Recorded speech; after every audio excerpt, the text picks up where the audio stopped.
بادشاہ اور کسان۔ شیخ سعدی اپنی کتاب بوستان میں فرماتے ہیں کہ ایک کسان جنگل سے گزر رہا تھا کہ شدید بارش کی وجہ سے پورے جنگل میں بہت کیچڑ تھا۔ جنگل سے گزرتے ہوئے کسان کا گدھا کیچڑ میں پھنس گیا۔ اس نے گدھے کو کیچڑ سے نکالنے کی تنہا بہت کوشش کی مگر سب رہ گیا۔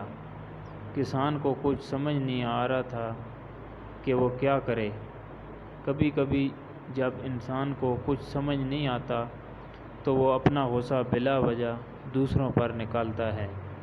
اسی طرح ساری رات کسان پریشانی کے عالم میں سب جاننے والوں کو برا بھلا کہتا رہا۔ اس کی زبان سے نہ دشمن بچا، نہ دوست، اور نہ ہی بادشاہ، کیونکہ جنگل بادشاہ کی سلطنت کا حصہ تھا۔ اتفاقاً بادشاہ کا اپنے غلاموں کے ساتھ جنگل سے گزر ہوا۔ سب نے سنا کہ ایک کسان بادشاہ کو برا بھلا کہہ رہا ہے۔ اچانک کسان کی نظر بادشاہ پر پڑی۔ وہ بہت پریشان ہوا کہ بادشاہ نے سب کچھ سن لیا، اب اس کا انجام بہت برا ہوگا۔ اسی وقت غلاموں نے بادشاہ کے کان بھرنا شروع کر دیے۔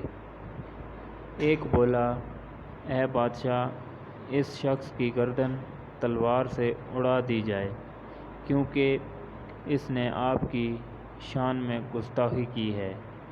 دوسرا غلام بولا، اے بادشاہ، اس کو قید خانے میں ڈال دیا جائے کیونکہ اس نے نہ صرف آپ کو برا بھلا کہا بلکہ آپ کے خاندان کی بھی برائی کی ہے۔ بادشاہ نے جب مجبور کسان کی طرف دیکھا جس کا گدھا کیچڑ میں پھنسا ہوا تھا، بادشاہ کو کسان کی حالت پر رحم آ گیا۔ اس نے کسان کی نامناسب باتوں کو معاف کر دیا اور اپنا غصہ پی گیا۔ بادشاہ نے کسان کو انعام و اکرام سے نوازا اور ایک سفید گھوڑا انعام میں دے دیا۔